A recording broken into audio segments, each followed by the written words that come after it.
We are back and ready to begin another skills lesson. So far we know the sounds like her, ER, and R like AR like car. So our newest one is that R, and we're going to warm up today by making a chain of words that are going to use the R sound. So let's begin. All right, the first word in our chain will be park. Ark. Park. Let's write park.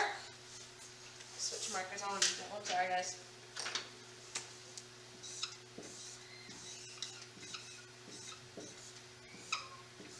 Park.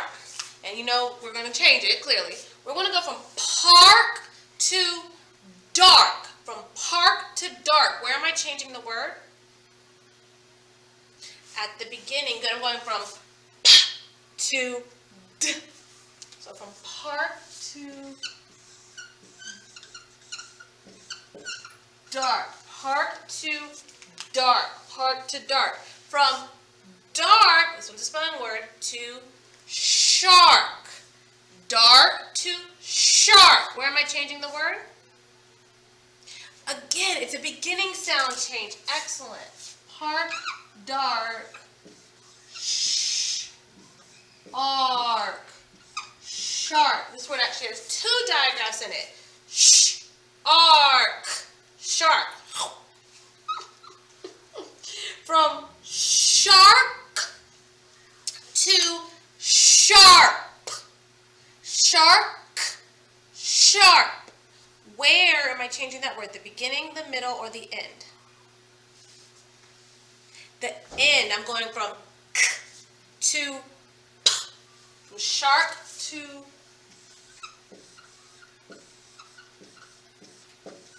sharp.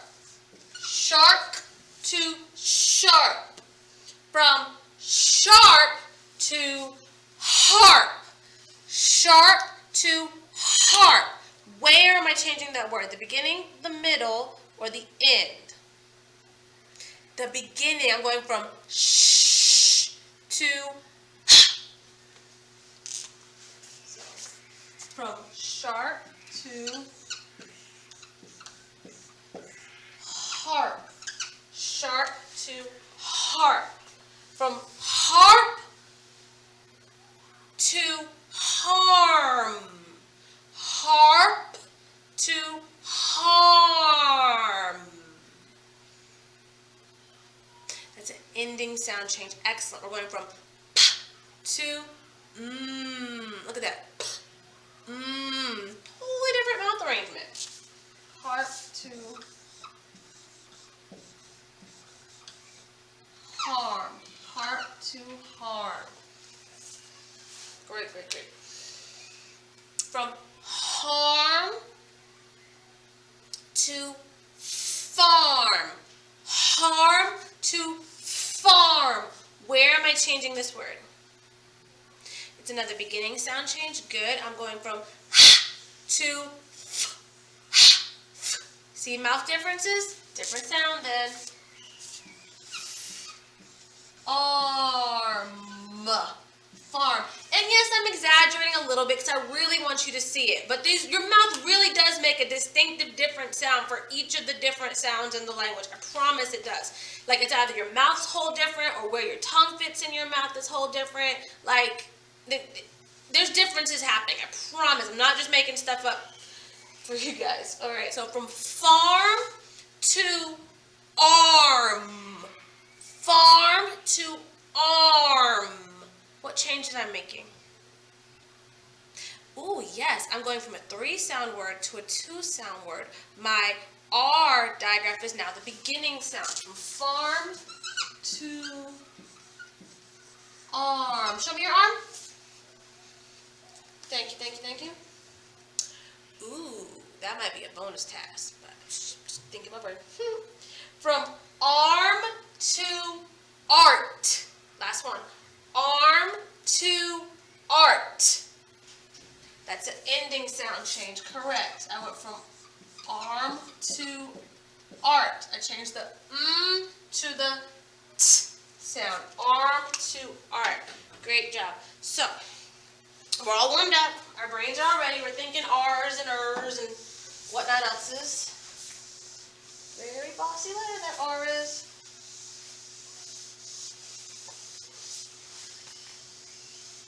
Okay, so what I have for you today is actually a versus battle.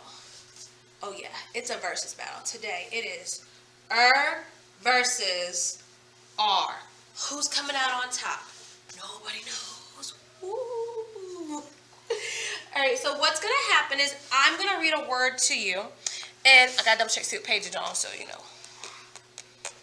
I'm going to read a word to you, and what you're going to do is you're going to tell me, is that an R or is that an Is it an R or is it an word? So I guess I'll stand in the middle since I don't have any favorites here. The middle? Here's the middle. Okay. So my first word is her. Is her an or an R? Her is an Good. Her is an I'm on the wrong page. It's not the right list. Well, hold please.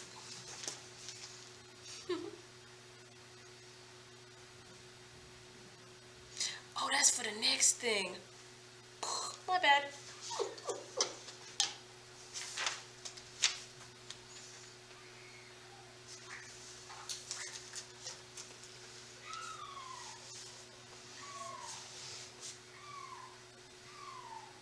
Let's try this again. The first word, card. Card. Is card an or an R? Card is an R. 1 point for R. All right, cool. I'm starting to really see how much my left and right gets confused. How about harm? Is harm an R or an Harm is an R. 2 points for R. Oh, snap.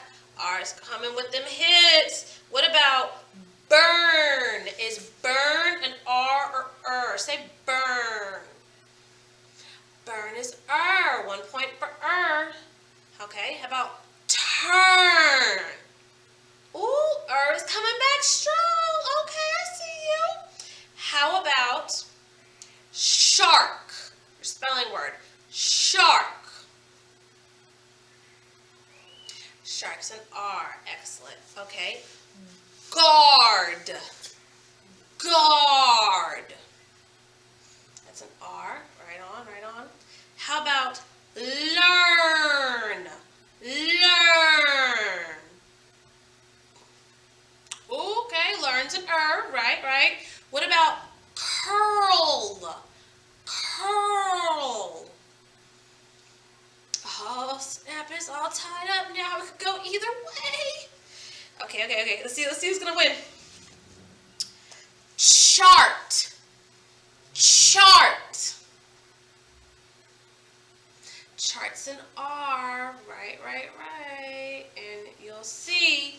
Now, this way, sorry. Right here, chart. We have a group of 5. So now you can see that because that's how you do tally marks. 1, 2, 3, 4, 5. Group of 5, which means R is in the lead. 5 to 4. What's next?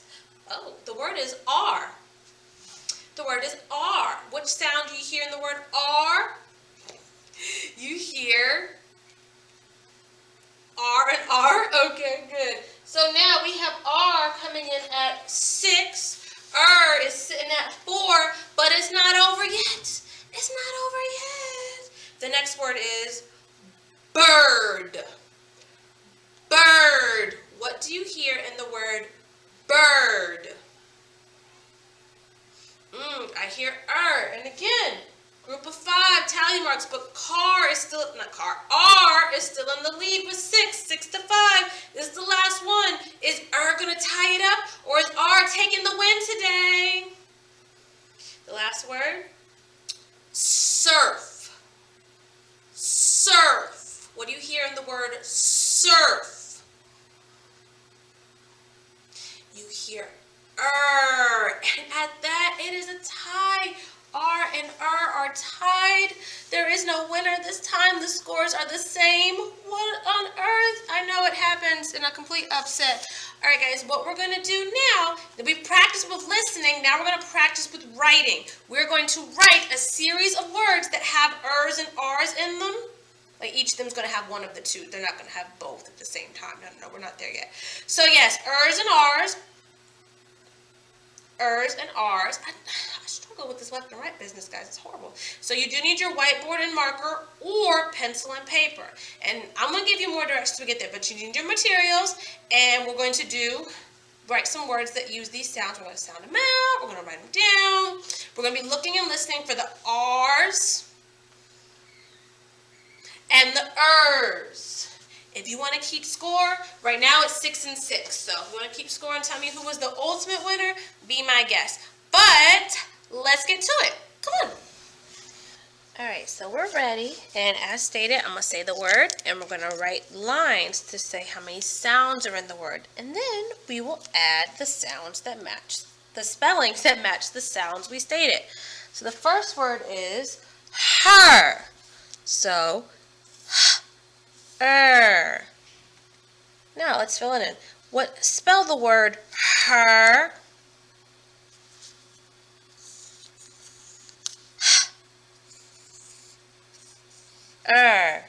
Her. Yes, each of these will use either our or our R. Versus R. Okay, let's do another one. The next word is clerk.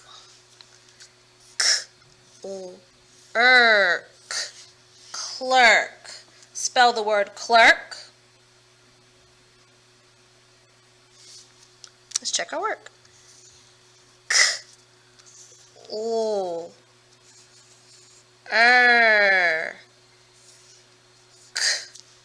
Clerk. Okay.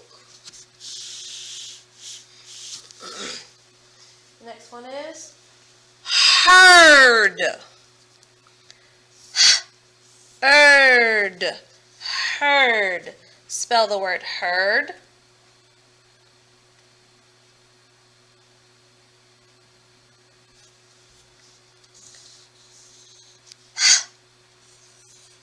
Heard.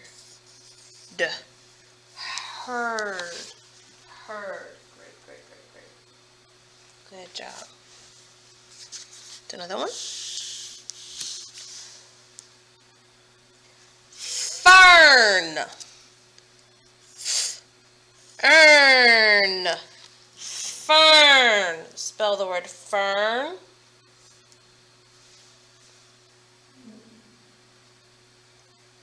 Let's check.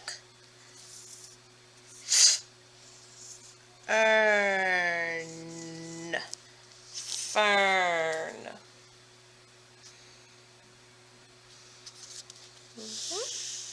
All right, we're halfway there. Next one.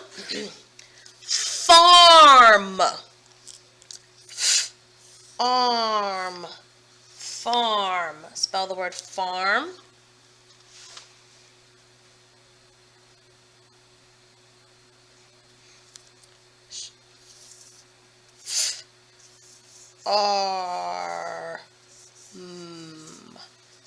Farm.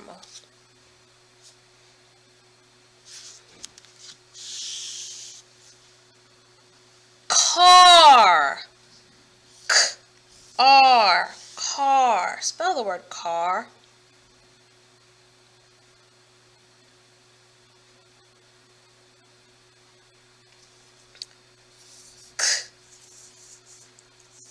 Car. Great.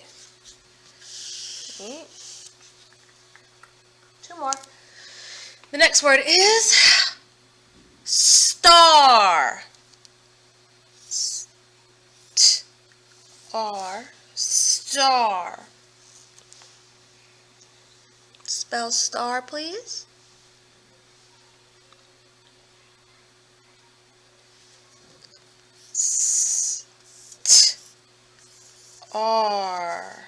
Star.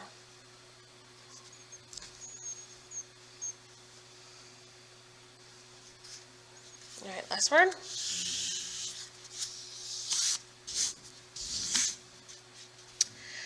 Tarp.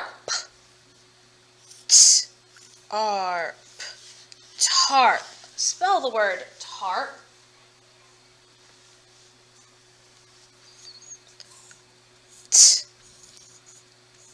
Tarp. Tarp. Great work, guys. That was excellent practice of the versus R. Let's go ahead and continue with our lesson. Come on.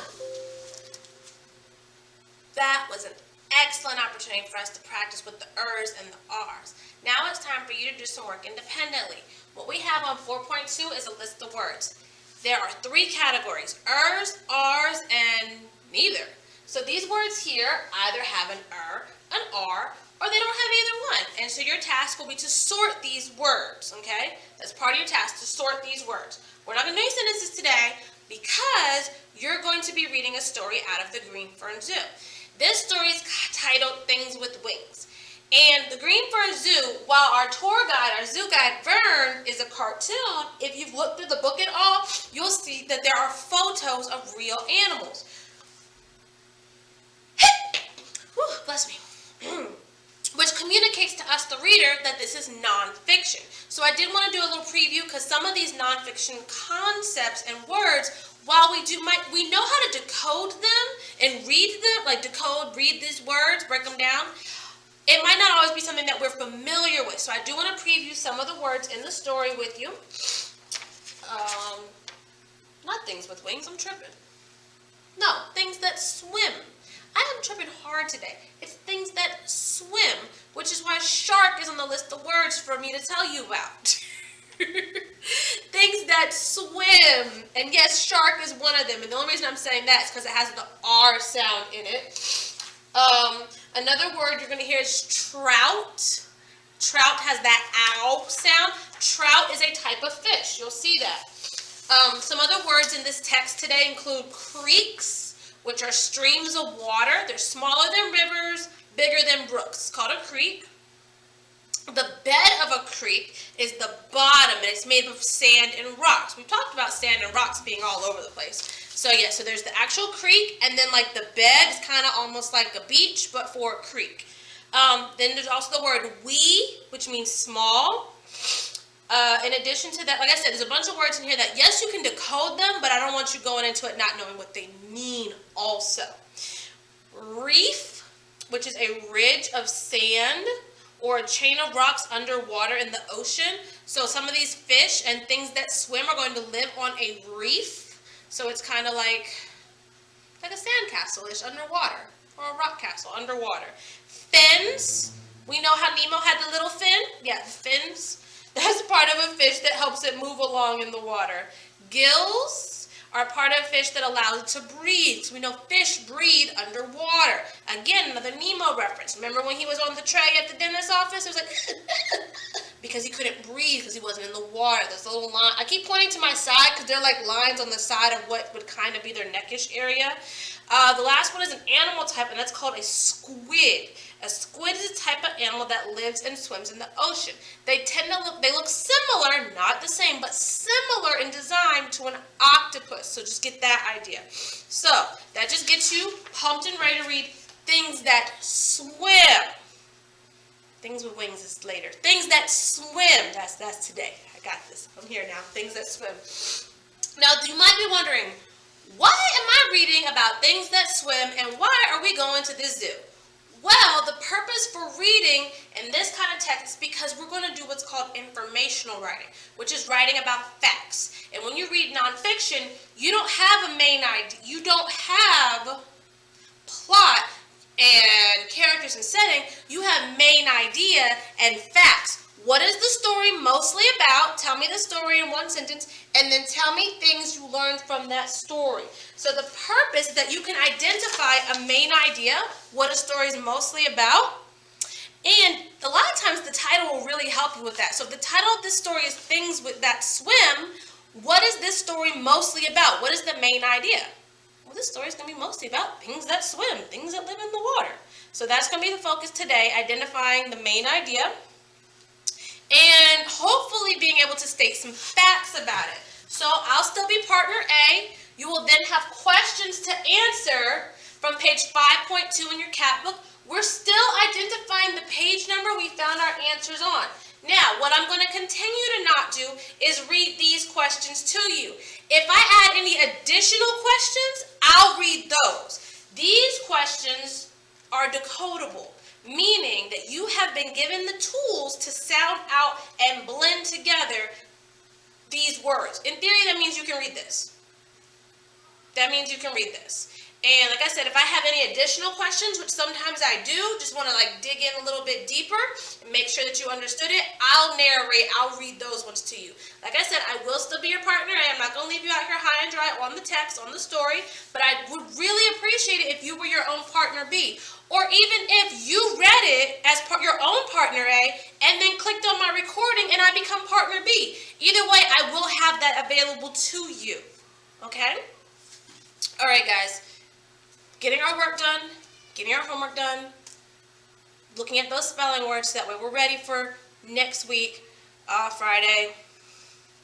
That's all I have for you. Until next time, bye.